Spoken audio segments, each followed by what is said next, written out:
Good morning, Morai Rabotai. We are continuing on Shulchan Aruch Orach Chaim, Hilchot Tefillin, and we have started Siman Mem. We're up to Seif Bet on Daf Samech Tet Amud Aleph of regular Dafei Mishna Berurah. Maran writes, Bayit sheyesh bo tefillin asur leshamesh bo mitato ad sheyotziem o sheyanichem b'chli toch keli. The Gemara says this in Daf Chav Hey, and the continuation of the Gemara we discussed before. And Maran writes, a house, which means a room really, an immediate room that has in it a tefillin uncovered, you cannot have tashmish hamita in that room until you either take them out or you cover them b'kli toch kli. You have them in double cover, and then one out of those two covers as well, one of them at least has to be not miyuchad for tefillin. In other words, if you have even 10 different vessels or covers that cover the tefillin together, for instance, if you have something of this nature, that you have a cover inside another cover, that is all considered one cover, because they're made to be used together. Now imagine if you had even 10 covers, all of that is considered one cover, and it's not sufficient, it's not considered that the tefillin is covered and will be still asur until you have at least one of the two covers that is not miyuchad for tefillin.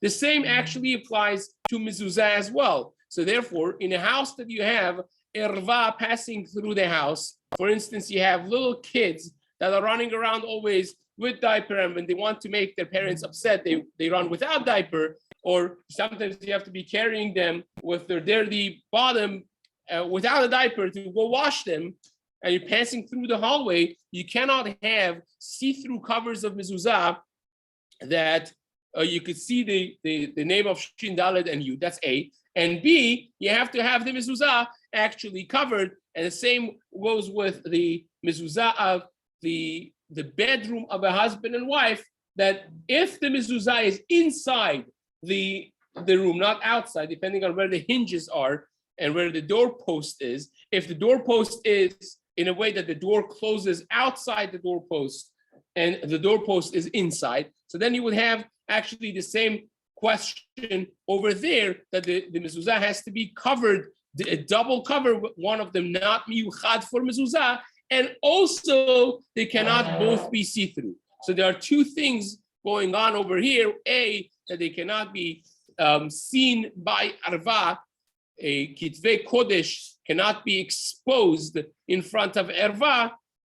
Again, the details of this we're not discussing right now until later on when we get into the kuf nuns, but whether or not the bookshelves are considered a different reshut or not, those are details we will discuss in future. But simply put, erva cannot be exposed in front of kitvei kodesh, and B, even if they're not exposed, which normally would be mutar by a tashmish hamita type of situation, you would have to have a tefillin or any other sfarim that are present in the room, double covered, one cover of which would not be miyuchad for tefillin. It says the Mishna Berurah, before we discuss this, I just remembered now, we left a little bit of the previous Seif in the Shulchan Aruch, in the Mishna Berurah, uncovered. Basically, we did not cover the last piece of the Mishna Berurah in Seif Aleph. So we're going to go back to that before we come to the Mishna Berurah. On this one, we mentioned in the Mishna Berurah that nohagim ha'olam leit'anot k'shenofel tefillin miyado. If a tefillin falls from a person's hand, the minhag is that you fast. Now, why do you fast? The Kaf Chaim writes, this is really brought from Mari Bruno, the earlier Achronim / Rishonim, that the reason is because when tefillin falls from your hand, Hashem is showing you a siman min hashamayim that you have to do tshuva. How does Hashem show it to you? You disrespect towards a davar kadosh comes through your hand, as we say, megalgelin zchut al yidei zakai v'chova al yidei chayav. If something negative has come through you, even unintentionally, that means that you have become a vessel of negativity, which means that you've done something negative that now you've been chosen as a vessel of negativity. Says the Mari Bruno, Hashem is showing you a siman that you should do tshuva, and in process of doing tshuva, you fast, right? Now, Sefer Kapot Mari writes, the reason is you want to do kapara for the avon of tefillin falling from your hands, so it's a little bit more direct, but nevertheless, both of them are an aspect of tshuva, either tshuva for this very thing that happened just now in your hand, that the tefillin fell, or like Mari Bruno says, HaKadosh Baruch Hu is giving you a general aspect of a hint that you should be doing tshuva. So if you see tefillin fall, how about that? Someone else's tefillin. If you see tefillin fall from someone's hand, now Marar Chida in Shelot Utshuvot Chaim Sha'al in Chelek Aleph in Siman Yud Bet discusses whether or not when a person sees a Sefer Torah Chas V'Shalom fall from someone's hand, what happens? We're going to discuss some of that in just a moment right now. But by tefillin, the Kaf HaChaim, Yaakov Chaim Sofer, Alav Hashalom, he writes, you don't have to do tshuva. You don't have to fast or anything. You want to give tzedakah, you can give some tzedakah, but you don't have to do anything in specific for seeing. How long is the fast? So we're going to get to that in just a moment as well. And Harvadi also says basically that you see falling of tefillin, you don't have to do anything. You don't have to fast necessarily. Now, what is considered falling? It has to be from second floor. It has to be from up here to the ground. No, Kaf HaChaim says 3 tfachim. 3 tfachim is about 10 inches. If it falls from 10 inches to the floor, then it's considered a fall. But if it's less than that, it's considered basically it was down already. So it's not, it was placed down, not necessarily very respectfully, but it's not considered a fall. Anything that's less than 3 tfachim is like lavud. Like we say in Gemara, we say anything pachot mishloshat tfachim is like lavud, is like attached to the surface. And also falls on the table? No. Yeah, if it falls, a real fall, that is questionable. Yes, but really, when we say bizayon is when it falls on the ground. So the Mishna Berurah says, כשנופל תפילין מידו על הארץ, when it falls on the ground, and בלא נרתיקן, without the cover. So if the tefillin falls in the tefillin bag, it's not included in this. Still not kshmak. We'll see by Sefer Torah is not like that. Sefer Torah, if it falls even in its box, still is reason for ta'anit. So that's a much greater level of respect that we have for Sefer Torah. So even if it falls in its box, it's still reason for ta'anit. But by tefillin, if it falls in its bag, you give tzedakah, you want to give, great, but you don't have to fast. It's not necessarily considered that level of disrespect. And falling means that tefillin itself falls, not the retzuah. If you lose, even though that we don't want the straps of tefillin also fall on the ground, that's also disrespect.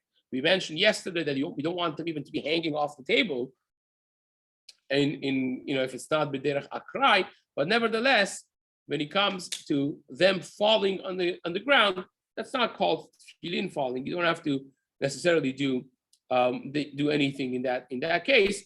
But if the retzuah was in your hand, so part of tefillin is your hand, and then the actual tefillin fell on the ground, even though that you're holding the retzuah still, that was still considered falling, says the Kaf HaChaim, and you would have to fast. But again, if the retzuah falls and you're holding tefillin, then you don't need to fast, but you don't even to give tzedakah, even says the Kaf HaChaim, it's fine. Now, how about a person that is very weak and can't fast? So Ben Ish Chai, Kaf HaChaim, both of them, they write that you could be podeh the ta'anit. You could redeem the ta'anit with giving a substantial tzedakah for a meal to ani, something nice, not just $2, something nice of a portion of suda that you're giving out as a redeeming of the ta'anit, and that could be done as well. The Kaf HaChaim writes, even additional to that is a Tamir Hacham someone that's Torato Umanuto. It does not mean anyone that in the past 80 years has done 1 year of Kolel. That's not necessarily Talmud Chacham. I mean someone that's Torato Umanuto is learning the whole day, not learning a little bit in the morning, a little bit in the afternoon. It's learning the whole day. And if he fasts, it's going to be a major bitul Torah. So says Kaf HaChaim, that person also does not need to fast. He could be poded the ta'anit with staka. The learning of the Torah is more important, and also that by itself is a great atonement. The Midrash says in Vayikra Rabbah in Perek Kaf Hey, I think it is.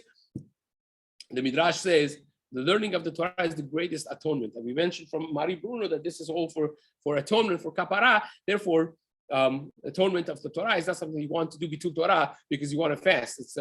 It defeats the whole purpose. There it says Zot Torah. The Midrash says when you have the Torah, la ola, vela hatat, vela shlamim, right? So you don't need ola, you don't need hatat, you don't need shlamim, you don't need any other korbanot. It's by itself the greatest atonement ever possible when you learn Torah. So therefor, says the Kaf HaChaim, Chacham Ovadia also brings this that if you have a Tamil Chacham that's learning Torah the whole day, and now it's going to be bitul Torah. If he fasts, do staka instead of the Tani. Now, when do you fast? So the Ben Ish Chai writes you should fast the same day. If it falls from your hand, that day you're not eating anymore until the night. All right. Others, Rav Chaim Palaji, who was a contemporary of Ben Ish Chai, actually have writings back and forth. Ben Ish Chai prints his Sefer Rav Brachot. In it, he has correspondence with Rav Chaim Palaji. He was one of the Gadol Ador, basically in Turkey, in Izmir, and Ben Ish Chai, of course, was in Baghdad. It's a legendary, illustrious family of Chachamim. The grandfather of Rav Chaim Palaji was the famous Chikrele of Rabbi Yosef Hazan, a tremendous prolific writer and an awesome lamdan, a tremendous mind of Torah. So it's a tremendous family. So the daughter of Rabbi Yosef Hazan married a Palaji in the Palaji family, and Rabbi Chaim Palaji was the grandson, and then of course the Rabbi Yitzchak Palaji was his son, and it was an unbroken chain of tremendous Chachamim and Gedolei Ador. So he writes that you should not fast that same day, but you should accept the fast in the mincha and fast tomorrow. But be that as it may, in the ta'anit, you have to accept the fast, which would be a normal halakha, or you don't even have to accept the fast. It's like ta'anit chalom. Now Hashem gives you a sign that you have to fast. By ta'anit chalom, if a person has a disturbing dream, again, that by itself is a whole sugya that we have to do it in Shulchan Aruch at some point. Nowadays, Maran writes only for 3 dreams, we do it and so on. But nevertheless, you wake up in the morning, you're fasting. You're not eating anymore. That's the Gemara says that's the only time that it works. You can't push it off to tomorrow. Ta'anit chalom, even though the Rashba writes fasting on Shabbat is a Yisur Doraita, Ram brings the Rashba, but by Ta'anit chalom, you would fast even on Shabbat, and then you will fast Sunday for fasting on Shabbat, right? You have to have atonement for desecrating Shabbat, but Ta'anit chalom, you can't do it not that day. It has to be that day. So it seems to me that the Ben Ish Chai learns that this is sign from HaKadosh Baruch Hu. He doesn't bring this whole thing of the Mari Bruno and so on, but it seems that he feels that the atonement has to be that same day, the kapara has to be there. So therefore, says if it falls from your hand, you're fasting. Rabbi Chaim Palaji says, no, you have to do a proper ta'anit. A proper ta'anit needs to be accepted b'shat mincha the day before. Therefore, you wait until you accept the fast, and then tomorrow morning, you'll start your fast, and you fast the whole day. Now, says the Mishna Berurah further, the same halacha is if Sefer Torah falls chas v'shalom from a person's hand, even if they are in their cover. The Ben Ish Chai writes in the Tshuva in Rav Pe'alim, it says the reason is because you need kapara that the zilzul of Sefer Torah has come through your hand. So even though that we have the Mari Bruno over here, it's more direct. It's more direct that disrespect came through your hand. You have to do atonement. You have to fast for it. And in this case, says the Ben Ish Chai, it's even an additional reason because it says in the Torah in one of the 11 arurim, one of the 11 people who are called cursed, is arura shelo yakim et divrei sefer haTorah, et sefer haTorah. cursed shall be a person that does not uphold the Torah. And the Ramban writes, even if you put a sefer in a way that it could fall down, you're included in that arur. So therefore, if the person that drops the sefer Torah, of course, says the Ben Ish Chai, is something that is, needs atonement, because you chas v'shalom could be included in arur asher lo yakim et divrei Torah, and therefore you have to fast in order to come out of the category of arur and enter the category of baruch. And he says also, according to the second reason, if you caused the sefer Torah to fall, you were not the one holding it, but somebody tripped over your foot that was extended and fell with the sefer Torah chalila. So you caused the sefer Torah to fall. According to that second reason, you are included in that arur asher lo yakim et divrei Torah, and therefore you would have to fast as well. Now, or for instance, let's imagine if you put the sefer Torah, by Ashkenazim, this happens more because their sefer Torah is tilted. So if you put it in a way that was not balanced, and then it was leaning on the door of Aron HaKodesh, and when you open the next guy, right, opens the door, he falls. Who is really cause of that? The person that last time put it in, not the person that opened, the poor guy that opened the Aron right now, right?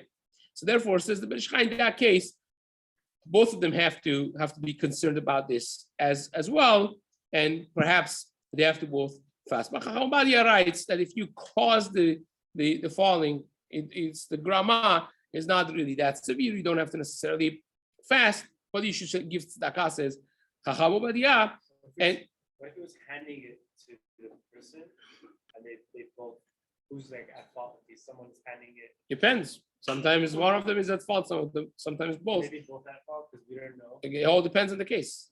Yeah, but again, it becomes more complicated because by Sefer Torah, there are shitot that even if you're present when where it falls, especially if you see it fall, that still would be considered a person that has to fast, which again, we haven't discussed that yet.